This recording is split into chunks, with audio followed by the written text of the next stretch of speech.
커졌다 작아졌다 공나무와 거인. 첫 번째 학습 주제는 배와 비례입니다. 모두 팔쪽을 볼까요? 제가 이곳에 배라는 것에 대해 설명해 놓았습니다. 선생님, 제가 알고 있는 배가 너무 많아요. 과일인 배, 바다에 떠있는 배, 제똥배까지. 저는 배를 3개나 알고 있어요. 이 중에 어떤 배죠? 와, 어린이가 많은 배를 알고 있군요.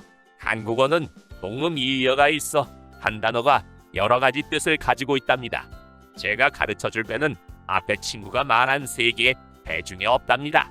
이 책에서 배워야 하는 배는 일정한 양이나 수가 거듭되는 것을 말해요. 선생님, 거듭된다는 것이 뭐예요? 좋은 질문이에요. 거듭된다는 것은 같은 것을 계속 반복한다는 것이에요. 여러분은 앞에서 곱하기에 대해 공부했었죠? 곱하기가 뭐였죠? 같은 수를 여러 번 더하는 것이라고 했어요. 맞아요. 그렇게 여러 번 계속 반복해서 더하는 것을 줄여서 곱한다라고 하고 우리는 이런 것을 배라고 말해요. 예를 들어 곱하기 6을 하면 6배를 한 것이에요. 그럼 배라는 것은 그만큼의 수를 곱하면 되는 거예요? 맞아요. 선생님, 저는 저희 엄마가 하시는 말씀 중에 2배, 3배 이런 말을 자주 들어요. 엄마 친구들이 모이시면 누구는 성적이 2배가 오르고 어디는 아파트 가격이 3배가 오르고 이런 말씀을 자주 하세요. 그렇군요. 모두 오르면 좋은 것들이네요. 선생님, 저는 TV에서 환경오염이 2배가 증가해서 심각하다는 뉴스를 본 적이 있어요. 그렇군요. 모두들 실생활에서 배라는 말이 사용되는 예를 잘 찾아줬어요. 그럼 모두 팔쪽을 봅시다. 선생님이 먼저 첫 번째 설명을 읽어볼게요. 빵 2개의 2배는 빵 2개를 2번 더하는 것입니다. 곱셈 마법에 의하면 빵 곱하기 1을 한 것입니다. 선생님, 다음은 제가 해볼게요. 복숭아 3개의 2배는 복숭아 3개를 2번 더하는 것이에요.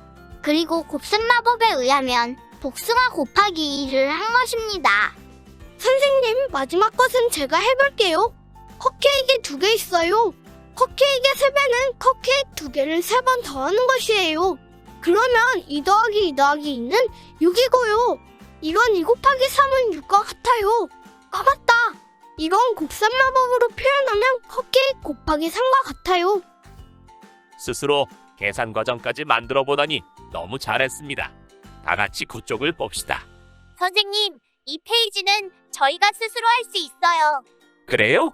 그러면 잠시 시간을 줄 테니 스스로 해결 보세요.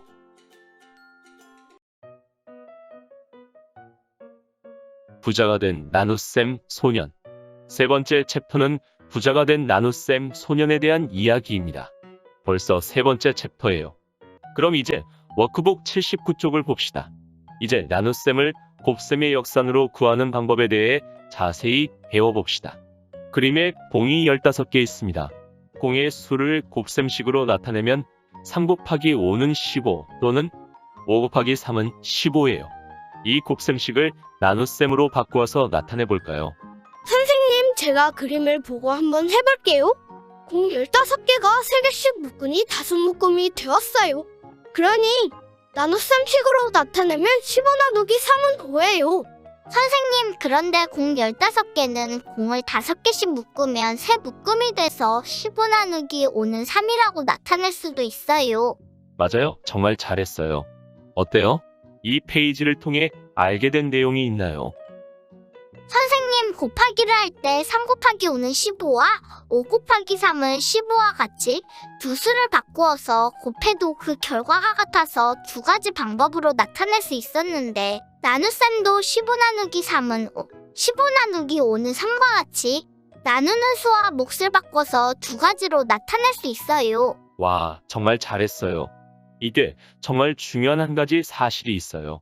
그림 하나를 보고 곱셈식과 나눗셈식을 동시에 만들 수 있다는 것이에요.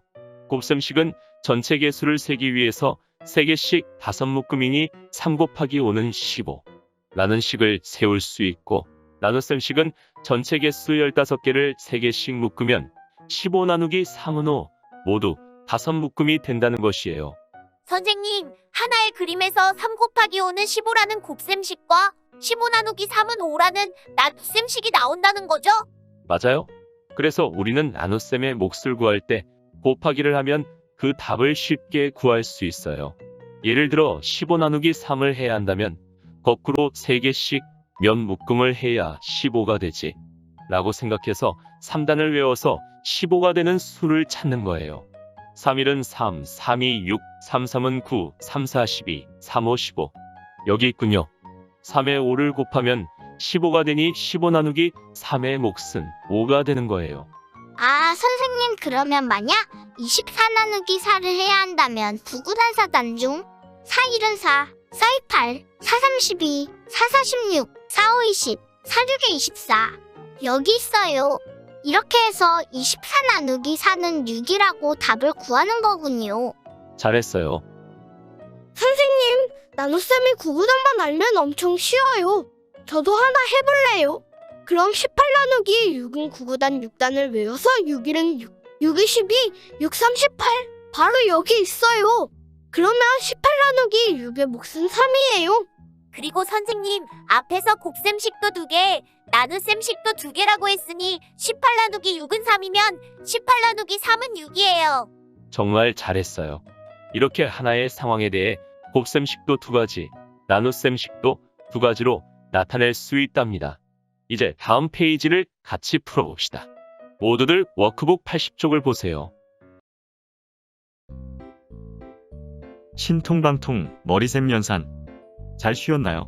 자, 그럼 워크북 58쪽을 펴봅시다. 와, 도담이가 스타가 되었군요. 선생님, 이 책은 내용이 너무 웃겨요. 그래요. 연산을 못하는 도담이가 머리셈 천재가 되는 과정을 통해 여러분들도 충분히 그럴 수 있다는 것을 보여주는 재미있는 상황 같습니다. 어쨌든 스타가 된 도담이에게 방송국 기자가 준비해온 문제가 있었습니다. 어떤 문제였죠?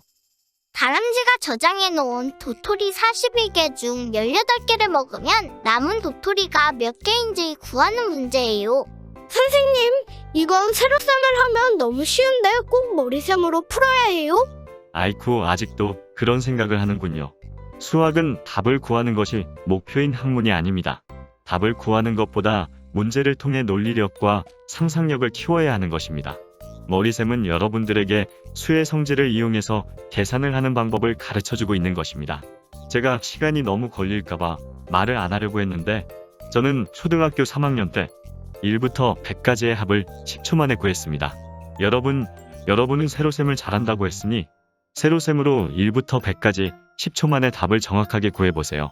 선생님, 말이 안 돼요. 어떻게 1부터 100까지 10초 만에 다 더해요? 그렇죠? 불가능하죠. 그것 보세요. 수의 성질을 모르니 모든 덧셈이 똑같게 생각되는 것입니다. 저는 그렇게 생각하지 않았습니다. 보세요. 1부터 100까지 더하기 위해서는 이런 과정이 필요하겠죠?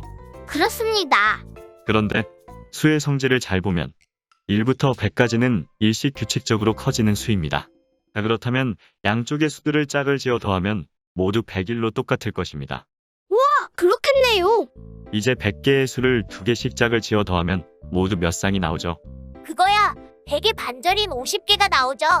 아, 그러면 100일을 모두 50번을 더하면 되니 100일 곱하기 50을 하면 되겠네요.